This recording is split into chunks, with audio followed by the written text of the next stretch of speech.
Hello नमस्कार दोस्तों, स्वागत करते हैं आप सभी को, आप सबका अपना यूट्यूब चैनल प्रतिज्ञा यूनिवर्सिटी पर। दोस्तों हम लोग पढ़ रहे थे आप लोगों का ग्रुप डी का साइंस एपिसोड में जीव विज्ञान में हम लोग पढ़ रहे थे आपका प्लांट किंगडम, पादप जगत। पादप जगत को हम दो भागों में बांटे थे। एक का नाम था अपुष्पोद्भिक क्रिप्टोगेमी और एक का नाम था पुष्पोद्भिक फोनेरोगेमी। क्रिप्टोगेमी में तीन बात पढ़ना था, थैलोफाइटा, ब्रायोफाइटा, टेरिडोफाइटा। हम लोग थैलोफाइटा, ब्रायोफाइटा और टेरिडोफाइटा बढ़िया से पढ़ लेते, लेकिन थैलोफाइटा का एग्जाम्पल पढ़ रहे थे। तो थैलोफाइटा के एग्जाम्पल में पिछले वीडियो में सवाल को पढ़ा दिया था। तो आज हम लोग कवक लेकर आए हैं और साथ में साथ हम लोग आपका लाइकेन और कुछ देरी में हम आपको जीवाणु के बारे में भी पढ़ाएंगे। दोस्तों चलते बिना समय बर्बाद किए अब यहाँ पे थैलोफाइटा। थैलोफाइटा कहने का मतलब ये हुआ कि इसमें से थैलोफाइटा का उदाहरण है, उसका नाम है कवक। कवक मतलब सिंपल सी बात है फंजाई जिसको कहते हैं, फंजाई।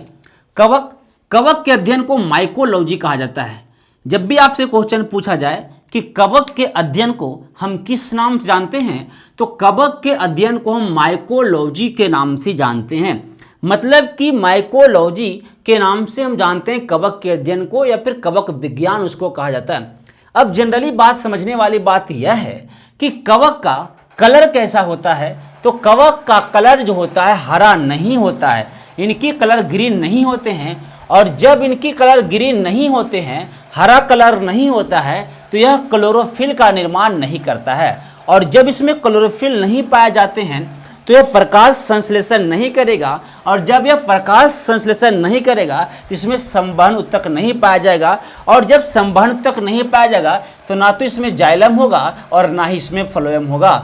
अब जब बात आया है कि सर क्लोरोफिल इसमें नहीं पाया जाता है, जिस पौधे में क्लोरोफिल नहीं पाया जाता है वो अपना भोजन नहीं बना पाएगा। शैवाल में क्लोरोफिल पाया जाता था, अर्थात शैवाल जो है अपना भोजन खुद बनाता था। अब इसमें क्लोरोफिल नहीं पाया जाता है, यानी कि यह परपोषी है। भोजन के लिए क्या है? परपोषी। परपोषी कहने का मतलब दूसरे पर आश्रित है। परपोषी कहने का मतलब दूसरे पर आश्रित है। जो भोजन समय नहीं बनाता है उसे परपोषी कहते हैं, और जो भोजन समय बना लेता है उसे स्वपोषी कहते हैं। शैवाल स्वपोषी है, लेकिन कवक के बारे में याद रखना है, कवक एक परपोषी है। तो ये हमारा हो गया भैया कि परपोषी का उदाहरण है। अब एक बात आपको समझ में नहीं आ रहा है सर, कवक देहाती भाषा में समझाइए। तो जैसे आप शैवाल समझा दिए कि भाई नाली वगैरह पर हो जाते हैं, नदी में होते हैं, समुद्र में होते हैं, पानी पड़ता है तो कभी कभी पेड़ उड़ में भी, खजूर के पेड़ में भी हरा हरा टाइप आ जाता है, उसको शैवाल कहते हैं। कवक क्या है तो उदाहरण समझिएगा ध्यान से। कवक क्या होता है ना, कभी कभी आप क्या करते होंगे कि आप डेरा लेके घर यहाँ रहते होंगे शहर में, और जैसी छुट्टियाँ वगैरह में आप घर जाने की प्लान करते होंगे। जब आप छुट्टी में घर जाने की प्लान करते हो दोस्तों, जब आप छुट्टी में घर जाने की प्लान करते हैं तो गलती से एकाक रात के रोटी बचा हुआ, सवेरे निकल गए ट्रेन से तो एकाक रोटी बचल रह गया, और जब आप 8-10 दिन के बाद आइएगा छुट्टी के घर से तो देखिएगा रोटी में उजला उजला टाइप का कुछ लग गया है। वही रियल में क्या होता है? कवक। जहाँ नमी पाया जाएगा, किसी वस्तु को ढेर देर तक रख दीजिएगा तो वहाँ जाहिर सी बात है क्या पाया जाएगा, तो उसको हम कवक कहते हैं, जिसको हमने गांव में आमतौर पर कहते हैं कि भुआ गया है, भुआ गेल रे, भुआ गेल। कभी कभी पुआ हुआ भुआ जाता है, पुआ जानते हैं ना, ढेर दिन पुआ को छोड़ दीजिएगा तो उसके ऊपर में भुआ टाइप के लग जाएगा। लड्डू उड्डू रख दीजिएगा तो लड्डुओ भुआ जाएगा, मिठाई भुआ जाएगा। खास करके वैसे महिलाएं जो पहली बार ससुराल आते हैं तो उनके बक्सा में बहुत अच्छे सामान लेके आते हैं। अब वो किसी को देते नहीं खाने के चलते, तो हमने गांव में कोई कुछ देगा नहीं, अपने खाने के फेरा में रहता है, और ढेर दिन खा ही नहीं पा रहा है तो अगर गड़ी, छोहाड़ा, किशमिश, लड्डू और रसगुल्ला और फल फलहरी सबे में भुआ लग जाता है। अब भुआ जब लग जाएगा ना तो कोने से लेके आएंगे, बोलेंगे तुम बक्सा में रखल था, हम देखबे नहीं किए, लाने खा जन हमने छुछुंदर होवे करते हैं, मार ऊपर लग कला उजर का हटा देते हैं, गपाक सन मार लेते हैं। मतलब कि वही जो ऊपर वाला होते हैं उसी को हम क्या कहते हैं? कवक कहते हैं। बक्सा में रहा तो बक्साइन भी लगेगा और भुआल भी जाएगा। कवक समझ में आ गया है ना? आपकी दैनिक जीवन में कवक का उपयोग आप समझ में गए होंगे। कोई सब्जी वगैरह लाइए और रख के छोड़ दीजिए, वहाँ पानी की मात्रा होगा, नमी होगा, तो आराम से कवक वहाँ उत्पत्ति हो सकता है, उसी को हम कवक कहते हैं। इसके अध्ययन को माइकोलॉजी कहते हैं। इसका कलर हरा नहीं होता है, कलर हरा रहे तो क्लोरोफिल नहीं पाया जाएगा, और जब क्लोरोफिल पाया नहीं तो भोजन नहीं बनाता है, यानी कि क्या है? परपोषी है। कवक भोजन कहाँ से लाते हैं सर? तो इसके भोजन संचित रहते हैं ग्लाइकोजन के रूप में। ग्लाइकोजन के रूप में कवक का भोजन जो है वह संचित रहता है। तो कहाँ रहता है संचित? तो याद रखना दोस्तों, ग्लाइकोजन। और कवक की कोशिका भित्ति किसकी बनी होती है? खूब एग्जाम में क्वेश्चन आता है। तो कवक की कोशिका भित्ति काइटिन की बनी होती है। काइटिन की बनी होती है। किसकी? कवक की कोशिका भित्ति किसकी बनी? काइटिन के। कवक तो बहुत सारे रोग पैदा करते हैं, लेकिन मुख्य रूप से 2 रोग आपको याद रखना है। एक रोग सरसों में होते हैं, सरसों में देखो ना, सरसों भुआल टाइप के हो जाएंगे, और ये आपका सरसों में रस्ट होते हैं और गेहूं में अस्मट होते हैं। अब बरसात के दिन चल रहा है दोस्तों, तो गेहूं आपका धो के, और गेहूं सूख नहीं पाया, मतलब उसको धूप नहीं मिला, तो गेहूं अपने आप में भुआल जाएगा, मतलब कि उसी को भुआल कहते हैं। तो आपका सरसों में कौन सी होंगे? रस्ट होंगे। सरसों में कौन से होंगे? रस्ट होंगे। और आपका गेहूं में कौन सी बीमारी होते हैं? अस्मट नामक बीमारी गेहूं में होते हैं। सरसों में रस्ट नामक बीमारी होते हैं, और आपका अस्मट नामक बीमारी कहां पर होगा? तो अस्मट नामक बीमारी जो आपका होगा दोस्तों, वह आपका कहां होगा? तो आपका गेहूं में। सरसों में रस्ट और आपका गेहूं में अस्मट। अब एक बात है, देखना, इतनी बात समझा दिए सर, अब हमको इतनी बात बता दीजिए कि कवक कहां पाया जाएगा? तो कवक किसी चीज को ढेर दिन तक रखने पर तो पाया जाता है, पर पाया कहां जाएगा? तो दोस्तों याद रखना, कवक जो है नमी वाले स्थान में पाए जाते हैं। कहां पाए जाते हैं? नमी वाले स्थान पर अधिकांश मात्रा में पाया जाता है। तो कवक पाया कहां जाएगा? तो बस इतना याद रखना कि कवक जो है वह आपका नमी वाला स्थान पर पाया जाता है। नमी वाला स्थान पर कौन पाया जाएगा? तो कवक पाया जाएगा सर, नमी वाला स्थान पर कवक पाया जाता है। अब दूसरी बात और ध्यान से समझो, कवक की प्रकार की अध्ययन करेंगे। तो कवक 3 प्रकार से होते हैं, मशरूम, ईस्ट, ईस्ट को खमीर कहते हैं, और पेनिसिलिन। मशरूम, ईस्ट और आपका पेनिसिलिन। अब यहाँ पे ध्यान से बातों को समझिएगा। मशरूम के कुकुरमुत्ता भी कहा जाता है, या कुकुरमुत्ता, और इसको गांव में हम लोग खुखरी कहते हैं। पता नहीं आपके एरिया में क्या बोलते होंगे, पर हम लोग अपना गांव में इसको खुखरी कहते हैं। अभी क्या होता है, बड़ा ध्यान समझिएगा। बरसात के दिनों में वर्षा खूब ज़्यादा होते हैं, तो वैसे जमीन जो परित होते हैं, परती जमीन जो होते हैं, वह परती जमीन में घास के आसपास इतना गोल गोल उजला टाइप के उड़ जाते हैं, और उसका सब्जी बनता है, बहुत स्वादिष्ट सब्जी बनते हैं। उसे खुखरी कहते हैं। और इसी को शहर में होटल में मशरूम मांगिए तो बड़ी महंगा मिलेगा। अभी और कहाँ होगा सर? कभी कभी गोबर छत्ता, जहाँ गोबर समझते हैं ना, भैंस के, गाय के लेटरिन को गोबर कहेंगे, है ना। अब आपको गोबरों पता नहीं है तो भाई, हम लोग गांव के आदमी, देहात के लोग तो बिहार बोर्ड कोई दिक्कत नहीं, इंग्लिश मीडियम वाले लोगों को बहुत समस्या, गोबर क्या होता है। तो गोबर मतलब काऊ डंक केक। अभी काऊ डंक केक होता है भाई, इसमें एक सबसे बड़ी समस्या आ गया था। एक अमेजोन पर आप सभी जानते हैं कि सभी चीज़ मिलता है, तो एक व्यक्ति ने देखा कि केक लिखा हुआ था, काऊ डंक केक लिखा हुआ, और वो केक समझ के ऑर्डर कर लिया। और जब वो केक समझ के ऑर्डर कर लिया, तो उधर से पैक पूरा गीला टाइप के, एकदम भैंस वाला, जिसको बोलते हैं अपने गांव में चोता है ना, भैंस वाला एकदम पूरे के पूरे गीला टाइप के आया। वो चेक किया, खा लिया भी, खाने के बाद उसको लूज मोशन लगा, तब उसको पता चला कि लिखा हुआ काऊ डंग केक, गाय के गोबर, है ना। बड़ा बड़ा शहर वाले तो भैंस की पता है, oh my God, black beauty, अरे भाई सही, ब्लैक ब्यूटी भैंस है, भैंस बुफैलो, है ना, हमने सब पता है। अब यहाँ पे ध्यान दीजिएगा, तो कभी कभी गोबर के ऊपर में पूरा इस टाइप के उग जाएंगे, ऐसे। इसको हम लोग गोबर छत्ता कहते हैं, इसको हम लोग नहीं खाते, गोबर छत्ता हो गया, है ना। ये हल्का लाल टाइप के भी रहते हैं, और पेड़ पौधे का भी उगते हैं, तो पेड़ पौधे वाला भी हम लोग खाते हैं। उसी को हम क्या बोलते हैं दोस्तों? मशरूम बोलते हैं। क्या बोलते हैं? मशरूम बोला जाता है। इतनी बात समझ में आया? अब इतनी बात आपको समझ में आ गया, यानी आपको मशरूम यानी खुखरी समझ में आ गया। गोबर छत्ता पर होते हैं, पेड़ पौधे पर होते हैं, इसको कुकुरमुत्ता भी कहते हैं, कुकुरमुत्ता भी कहते हैं। अगला आया ईस्ट। ईस्ट को हम लोग खमीर के नाम जानते हैं। किस नाम से? खमीर को नाम जानते हैं। अबे ईस्ट क्या है सर, और एक खमीर क्या है सर? थोड़ी डिटेल्स बता दीजिए। ईस्ट हम उसको कहेंगे, या खमीर हम उसको कहेंगे, जो किसी भी वस्तु को सड़ा गला देता है। किसी भी वस्तु क्या करता है? तो जो किसी वस्तु को सड़ा गला देता है, उसी को हम ईस्ट कहते हैं। उसको हम क्या बोलते हैं दोस्तों? ईस्ट बोलते हैं, जो किसी भी वस्तु को सड़ा गला देता है। अब ईस्ट क्या करेगा? तो कोई भी वस्तु, जैसे मान लिया जाए कि हम अंगूर लिए, हम क्या लिए? अंगूर लिए, और हम सेब लिए, अंगूर लिए और सेब लिए, और एक गिलास में थोड़ा सा वाटर के साथ हम इसको रखें और उसमें डाल दिए ईस्ट, यानी उसमें डाल दिए खमीर, तो यह क्या करेगा, अंगूर और सेब को पूरा सड़ा गला के जूस तैयार करेगा। अब खमीर का प्रयोग हम दैनिक जीवन में कहाँ करते हैं, एक ऐसे समझिएगा, जहाँ पे एक सड़ा गला देता है और इसको जूस टाइप की बनाएगा, उस विधि को हम लोग फर्मेंटेशन विधि या उसको हम लोग किण्वन विधि कहते हैं। फर्मेंटेशन या क्या कहते हैं, किण्वन विधि। तो सबसे पहले हम फर्मेंटेशन की बात करते हैं या किण्वन की बात करते हैं। फर्मेंटेशन की बात करते हैं, यहाँ पे लिखा हुआ इंग्लिश में, या किण्वन की बात करते हैं। तो किसी वस्तु को सड़ाने गलाने में जो ईस्ट मिलाते हैं, और जब वह वस्तु को ईस्ट सड़ा गलाता है तो वह प्रक्रिया क्या कहलाता है, तो वह प्रक्रिया किण्वन विधि कहते हैं, किण्वन। आप जलेबी के तो नाम जानते होंगे, है ना, राष्ट्रीय मिठाई हमारा जलेबी है।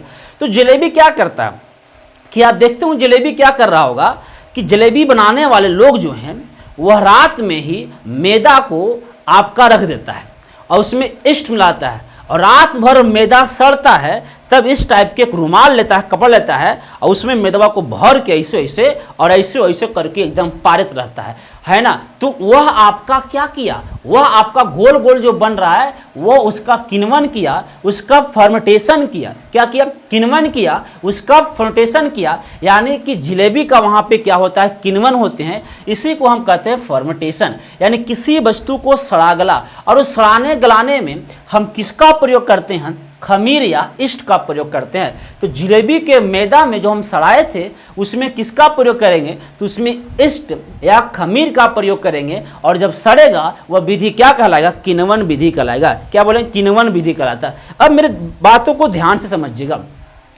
है ना। अब ये क्या होता है कि किसी भी शर्करा मतलब जिसको हम खा सकते हैं, ग्लूकोज जिसको हम कहते हैं, तो कोई भी शर्करा है, शर्करा मतलब जिसको हम खा सकते हैं, ग्लूकोज जिसको हम लोग कहते हैं। अब यहाँ पे शर्करा है दोस्तों, शर्करा मतलब उसको खा सकते हैं, उसको हम क्या कहते हैं, ग्लूकोज कहते हैं। अब बड़ा ध्यान से समझिएगा, और जब किसी भी शर्करा को किण्वन विधि के द्वारा सड़ाया गला जाता है, कौन सा विधि से, किण्वन विधि से, तो वह जो आपका मिथाइल अल्कोहल का इथाइल अल्कोहल का इस्तेमाल करता बनाता है, C2H3OH और कार्बन डाइऑक्साइड CO2 को बाहर करता है। अब यहाँ पे इसी को बोलते हैं इथाइल अल्कोहल। क्या बोलते हैं, इथाइल अल्कोहल के नाम से हम इसको जानते हैं। अब यहाँ पे कार्बन डाइऑक्साइड गैस, इसीलिए कोई भी चीज़ जब सड़ जाएगा तो गंध टाइप के मरेगा। खुद जलेबी का मैदा सड़ता है तो भोरे गजब तरह से महके रहेगा, लेकिन छना की जब निकलता है तो वाह, और बातें कुछ अलग होता है, यानी कि इथाइल अल्कोहल बनाते हैं। कभी कभी आप अगर आपके आसपास में दारू जानते हैं, महुआ का शराब, अब तो बिहार में बंद है, पर आप ही जानते हैं कि नाम मात्र का बंद है ना। तो पहले हम देखते थे कि हमारे आसपास गांव में बनता था, नहीं अभी नहीं, मतलब कि बनने से बंद होने से पहले भाई, अभी हमारा पुलिस छाप मारा देगा क्या आप लोग, है ना। यानी कि तो देखिए क्या बड़ा बड़ा ड्राम में महू को सड़ा रहा है, महुआ क्या वो कर रहा भाई, सड़ा उसको रहता है, मतलब उसको सड़ाता गलाता है किण्वन विधि से। क्या डालता है, ईस्ट। अब बात आपको बड़ा ध्यान समझना है, जब शराब को बनाने के लिए ईस्ट मिला जाता है तो उसे हम लोग मिथाइल अल्कोहल कहते हैं। तो शराब के लिए क्या भाई साहब, इथाइल अल्कोहल विधि। और आपको पता है कि शराब कई प्रकार के होते हैं, अगर जहरीली शराब होगा तो आप मर भी सकते हैं, है ना, आपका मिथाइल अल्कोहल भी होगा और आप मर भी सकते हैं। इतनी बात समझ में आया क्या, इतनी बात उम्मीद करते आपको समझ में आ गया होगा। अगर एक क्वेश्चन यहाँ से भी आता है कि सर अगर हम मिलाएं ईस्ट और ईस्ट मिलाएं और हमको थोड़ा सा फास्ट करना है किण्वन, तो हम क्या मिला सकते हैं कि ढेर दिन ना सड़ाने गले। तो एक उपाय है, अगर जलेबी खूब बिक रहा है और वह दुकानदार जितना सड़ाया था वह खत्म हो गया, तो उन्होंने फास्ट में क्या करेगा, तो उसमें एक एंजाइम मिलाएगा, जैमेज नामक एंजाइम। तो किण्वन को फास्ट करने के लिए हम जैमेज नामक एंजाइम मिलाते हैं। बड़ा एग्जाम में पूछा जाता है, कौन एंजाइम, जैमेज नामक एंजाइम का हम प्रयोग करते हैं। इतनी बात समझ में आ गया। हमने अभी तक क्या क्या समझा, एक बार फिर से क्यों बात समझ ली दोस्तों। हमने सबसे पहले अभी हम ईस्ट और खमीर की बात कर रहे थे। हमने आपको ज़्यादा कुछ तो नहीं बताया, हमने कहा कि देखो जी अंगूर या सेब किसी चीज़ को सड़ाना है तो वह सड़ जाता है, ये दोनों में आपस में मिलाएंगे और जब ईस्ट को ले आके इसमें डाल देंगे तो आपस में सड़ जाएगा। इस सड़ेगा उस विधि को हम क्या कहें, किण्वन विधि कहें। यहाँ तक कोई दिक्कत नहीं। कोई भी शर्करा मतलब खाने वाला जब उसको हम किण्वन विधि से सड़ाते हैं, इष्ट डालकर या क्या बोलते हैं इसको, इष्ट, हाँ इष्ट खमीर डालकर, तो उसको ethyl alcohol plus carbon dioxide का निर्माण करता है। कार्बन डाइऑक्साइड मतलब गंध टाइप को देते हैं। लेकिन जब शराब में हम किण्वन विधि से इष्ट को मिलाते हैं तो यहाँ पे सॉरी एक चीज़ तो यहाँ मिस्टेक हो ही गया था दोस्तों, है ना। दोनों जगह पर हम क्या लिख दिए, इथाइल एल्कोहल, यहाँ पे लिखाएगा मिथाइल एल्कोहल, है ना। तो वहाँ बनेगा इथाइल एल्कोहल और यहाँ बनेगा मिथाइल एल्कोहल। बात समझ में आया क्या। अब हमने बोला कि अगर हमको किण्वन विधि को फास्ट करना है, मतलब कि हमको फास्ट सड़ाना है, तो जाइमेज नामक एंजाइम का प्रयोग करिए। कौन एंजाइम, जाइमेज नामक एंजाइम का अगर आप प्रयोग करते हैं, जाइमेज नामक एंजाइम का आप प्रयोग करते हैं, तब आपका किण्वन फास्ट होगा। तो किण्वन फास्ट होने के लिए हम कौन से एंजाइम का प्रयोग करें, जाइमेज नामक एंजाइम का प्रयोग करें। अगर ग्लूकोज को किण्वन विधि से सड़ाएंगे तो ethyl alcohol plus carbon dioxide बनेगा, लेकिन शराब को तो methyl alcohol plus carbon dioxide बनेगा। इतनी बात समझ में आ गया। इनका तीसरा जो प्रकार पढ़ना था हम लोगों का, एक कवक का तीसरा प्रकार हम लोग, पहला हमने क्या पढ़ा, हमने पढ़ा मशरूम के बारे में, सर मशरूम के बारे में जाना। दूसरा बात क्या जाना, तो इष्ट या खमीर जाना। और तीसरा यहाँ पे लिखा हुआ उसका नाम है पेनिसिलिन। क्या, पेनिसिलिन। और पेनिसिलिन का खोज किया था अलेक्जेंडर फ्लेमिंग ने। किसने किया था, अलेक्जेंडर फ्लेमिंग ने पेनिसिलिन का खोज किया था। बढ़िया से समझना है कि अलेक्जेंडर फ्लेमिंग नामक वैज्ञानिक ने किसका खोज किया था, पेनिसिलिन का खोज किया था। इतनी बात समझ में आया क्या। अब ध्यान देना है, ये 3 प्रकार इसका हो गया कंप्लीट। ये पेनिसिलिन का हम प्रयोग कहाँ करते हैं सर, आमतौर पर अगर पेनिसिलिन आपको खिला देंगे या इसको बेहोश टाइप करते हैं तो आपके शरीर में पीटेंगे, चीर फाड़ करेंगे तो कोई प्रकार की समस्या नहीं होगा। इसको थेथर के सुइया है ना, इसको थेथर के सुइया दे दीजिए, उसके बाद चीर फाड़ कर दीजिए, कोई दिक्कत होने वाला नहीं। ऑपरेशन वगैरह में इसका प्रयोग किया जाता है। तो एक हमारा खत्म हो गया, इसका नाम है कवक। अब दूसरा इसका उदाहरण समझना है, इसका नाम है सैक, इसको हम लोग बोलते हैं लाइकेन, सैक या लाइकेन। कवक और शैवाल जो है आपस में सहजीवन संबंध बनाता है, इसी को हम लोग क्या बोलते हैं, लाइकेन। मतलब ध्यान देना, एक आपका कवक हो गया और एक आपका शैवाल हो गया। कवक और क्या भाई, शैवाल। और कवक और शैवाल ही मिलकर क्या बनाता है, लाइकेन बनाता है। लाइकेन को इंग्लिश शब्द है, इसको प्योर हिंदी में सैक कहेंगे, सैक। तो यहाँ पे लिख दिए हैं लाइकेन या सैक। इसे कवक और शैवाल की संयोजक कड़ी कहा जाता है। कई बार पूछा हुआ है कि कवक और शैवाल की संयोजक कड़ी किसको कहते हैं, तो लाइकेन को कहते हैं। बेसिक कलर जो होता है ना इसका, लाइकेन का, वो ब्लू मतलब कि नीला होते हैं, ब्लू मतलब कि नीला। लेकिन वह एरिया में जहाँ पे लाइकेन है, जहाँ पे सैक है, वह एरिया में अगर वायु प्रदूषण ज़्यादा होगा तो इसका कलर अपने आप ब्लू से सफ़ेद हो जाता है। ब्लू से क्या होगा, सफ़ेद। और इसीलिए इसे वायु प्रदूषण का इंडिकेटर कहा जाता है। वायु प्रदूषण का इंडिकेटर मतलब कि अगर लाइकेन का कलर सफ़ेद होने लगे तो आप समझ जाइएगा कि यहाँ का प्रदूषण, यहाँ का वायु प्रदूषण है। फिर से सुनिएगा, सैक मतलब लाइकेन। इसे कवक और शैवाल का संयोजक कड़ी, क्योंकि कवक कुछ मात्रा अपने शैवाल को देता है और शैवाल अपने कवक को देता है। ये दोनों आपस में एक दूसरे से रिलेट करके रहते हैं और ऐसे को बायोलॉजी में बायोटिक रिलेशन बोलते हैं। जब हम आपको कुछ दिए और आप हमें भी कुछ दीजिएगा तो इसे हम लोग बायोटिक रिलेशन कहते हैं। बायोटिक रिलेशन कहते हैं, मतलब कि सहजीवी संबंध कहते हैं, सहजीवी संबंध इसको कहा जाएगा। इतनी बात समझ में आया क्या, इतनी बात समझ में आया। चलो अब यहाँ पे आपको समझ में बढ़िया से आएगा, सहजीवी संबंध कहेंगे तो इसी प्रकार से यह सहजीवी संबंध या फिर सहजीवन संबंध या फिर संयोजक कड़ी कहेंगे। कलर कैसा होगा, ब्लू होगा, लेकिन उस एरिया का प्रदूषण काफ़ी ज़्यादा है, काफ़ी ज़्यादा प्रदूषण उस एरिया का है तो इसका कलर अपने आप वाइट हो जाएगा। अब जो है ना, शैवाल 2 प्रकार के होते हैं, लाइकेन। एक को हम बोलते हैं ग्राफिक्स और एक को बोलते हैं असीमिया। ग्राफिक्स और क्या, असीमिया। अब बड़ा ध्यान समझिएगा, एक तो आपको ग्राफिक्स हो गया और एक आपका असीमिया हो गया। ग्राफिक्स क्या होता है, इससे प्राप्त होता है लिटमस पत्र। क्या होता है, लिटमस पत्र। और लिटमस पत्र का बेसिक जो कलर होता है वो आपका नीला होता है, मतलब कि ब्लू होता है। अब इसके बेसिक कलर क्या होता है, नीला या ब्लू होता है, किसका, लिटमस पत्र का। तो दोस्तों याद रखना लिटमस पत्र का बेसिक कलर हमें क्या समझना है, ब्लू और नीला। लेकिन एक बात याद रखना, अब हम लोग टॉपिक केमिस्ट्री में पढ़ते हैं अम्ल और क्षार, क्या पढ़ते हैं, अम्ल और क्षार, और बार बार आते हैं कि अम्ल जो है नीला लिटमस पत्र को लाल कर देता है। मतलब कि अम्ल, इसका कोडिंग है अनील, यहाँ लिखते हैं अनील, क्या कोडिंग है, अनील, और इसका कोडिंग है छलानी, अनील और छलानी। मतलब कि अम्ल जो है लिटमस का रंग कैसा होगा, बेसिक नीला होगा। तो अम्ल नीला लिटमस पत्र को क्या करता है, लाल। तो अगर आपसे क्वेश्चन पूछा जाए कि लिटमस पत्र लाल कब होता है, अम्ल मिलाने पर।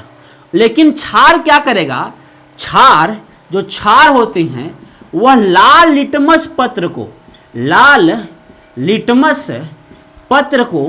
पुनः नीला कर देता है, लाल लिटमस पत्र को पुनः नीला कर देता है। मतलब कि जो अम्ल नीला लिटमस पत्र को लाल किया, और अगर उसमें क्षार मिलाएंगे तो वह पुनः लाल लिटमस पत्र को नीला करे। कोडिंग क्या है, छलानी, अनील, अ से अम्ल, नी से नीला लिटमस पत्र, और ल से लाल, छ से क्षार, और ल से लाल लिटमस पत्र, और नी से नीला। इतनी बात समझ में आ गया। अगला जो आपका लाइकेन का प्रकार, एक तो ग्राफिक्स समझे, ग्राफिक्स नहीं समझे, ग्राफिक्स में जो कंप्यूटर वगैरह में होते हैं, है ना, कंप्यूटर वगैरह में क्या करने के लिए, डिजाइन करने के लिए, गेम वगैरह खेलने के लिए, कोई इमेज लगाने के लिए, जैसे पढ़ा रहे थे इमेज लगाना है तो वहाँ पे ग्राफिक करेंगे उसको। अगला है असीमिया जो लाइकेन है, यह डीपीटी की दवा बनाने में उसका प्रयोग करता है। आपको पता है डीपीटी, याद रखना, डीपीटी की दवा बनाने में लाइकेन की कौन सा भाग का प्रयोग करते हैं, असीमिया का। अब डी से होता है डिप्थेरिया, डी से क्या होगा, डिप्थीरिया होगा, बड़ा ध्यान देना, डी से डिप्थीरिया होता है, और पी से पर्टिलिज होते हैं, मतलब कि काली खांसी, जो खांसत रहता है लोग, और टी से टिटनस। तो डीपीटी डिप्थीरिया, काली खांसी, टिटनस, ये आपका किस में है, तो दोस्तों ये आपका लाइकेन मतलब कि साइक में है। तो ये सारी चीज आपका कंप्लीट कौन हो गया, साइक। अगला वीडियो में हम आपको पढ़ाने वाले हैं, इसका एक पार्ट बच गया है, उसे हम बोलते हैं बैक्टीरिया, मतलब कि जीवाणु। तो दोस्तों नेक्स्ट वीडियो में आपका बैक्टीरिया जीवाणु कहेंगे, और जैसे हमारा बैक्टीरिया जीवाणु कंप्लीट हो जाएगा तो हमारा पुष्पोद्भिक प्लांट किंगडम में पुष्पोद्भिक वाला पार्ट कंप्लीट हो जाएगा, अपुष्पोद्भिक वाला पार्ट कंप्लीट होगा, और अब फिर हम कहाँ जाएंगे, तो पुष्पोद्भिक की ओर जाएंगे। तो मिलते हैं दोस्तों नेक्स्ट वीडियो में, तब तक के लिए जय हिंद, जय भारत, जय बिहार, जय प्रतिज्ञा परिवार।